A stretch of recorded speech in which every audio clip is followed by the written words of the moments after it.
Friends, welcome to the channel. Today we finally have again a collaboration with Max from Max Learns Persian and More, and he has been already here. I'm happy to have him here, and we will do a quick interview today. Let me introduce Max again to you. So he's also a language learner like I am and like you are. So he's learning, yeah, a bunch of languages, but not only the ordinary languages like French or German or so, but also Farsi.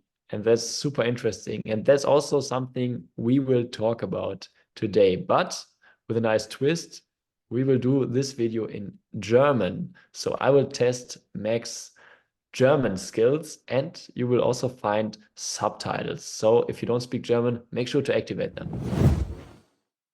Danke. Also, Max, hast du noch Fragen oder bist du bereit?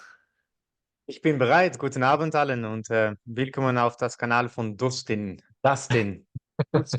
Schermal.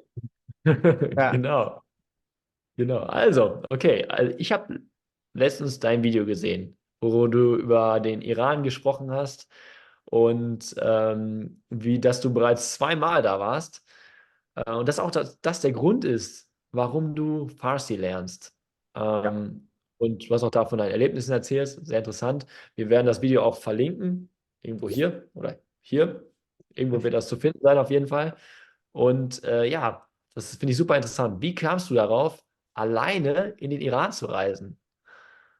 ja. Also ich war ein Reisiger, also ich habe sehr viel gereist auch in meinem Leben und das erste Mal war ich direkt nach India gezogen. Also 5 Monaten war ich in India, wann ich nur 18 Jahre alt war. Und das war super cool, auch alleine. Und ich wollte das noch wiederholen, noch einmal machen. Und dann bin ich nach Thailand gegangen und Ja, gegangen, doch, nach Thailand und Kambodscha und so weiter. Aber das war nicht sehr spannend, also nicht sehr cool. Das war sehr normal.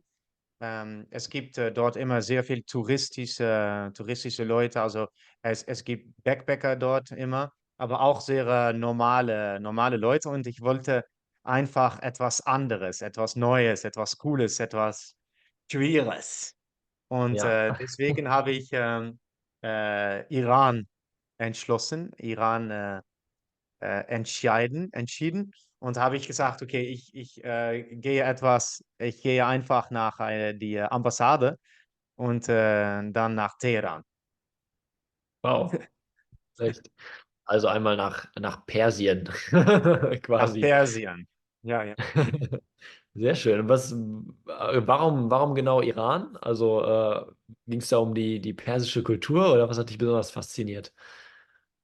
Ja, also ich hatte ein paar Gründen. Also ich hatte von ein paar Freunden auch gehört, dass das ein sehr schönes Land ist und dass auch die Iranier sehr freundliche Leute sind.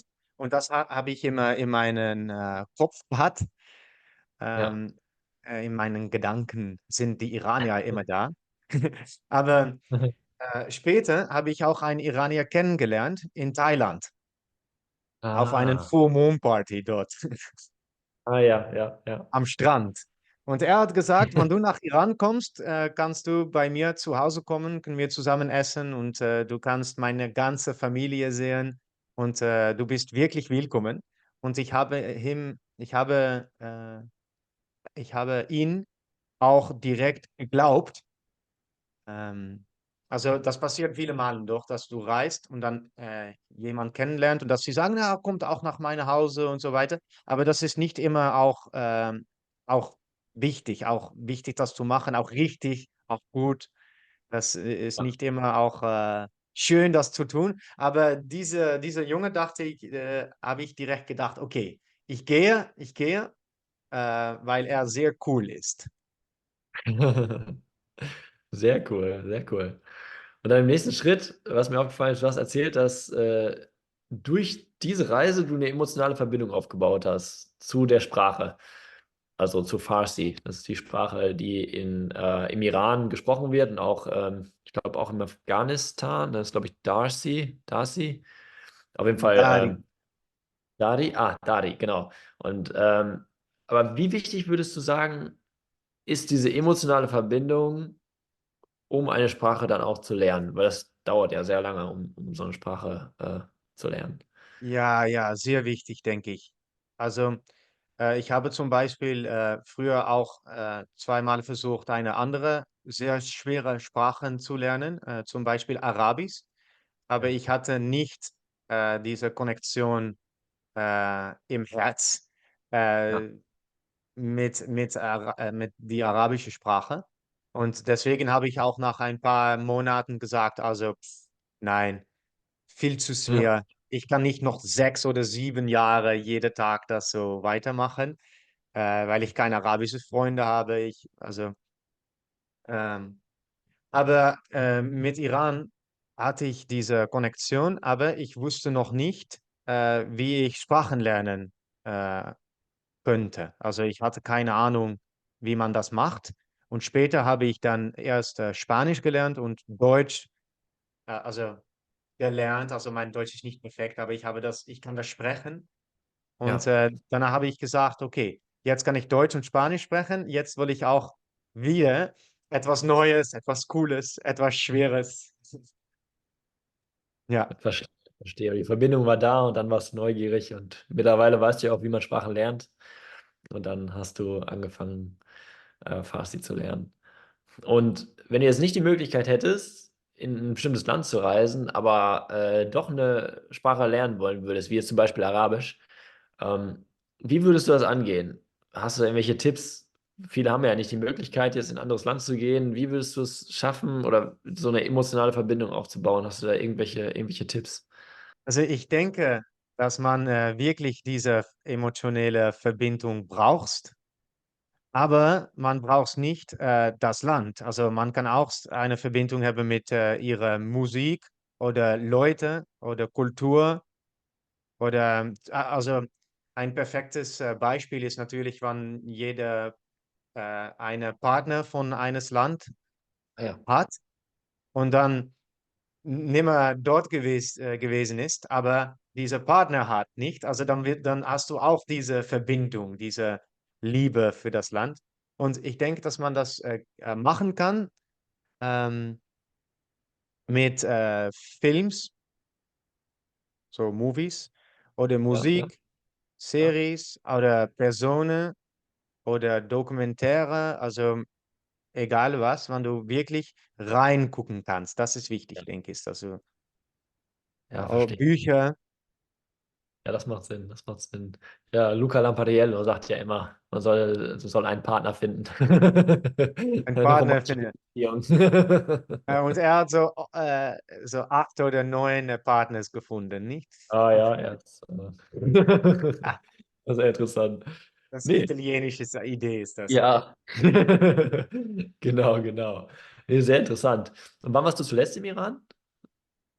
Letzte Mal ich bin nur zweimal dort gewesen. Das letzte Mal war 5 oder 2024.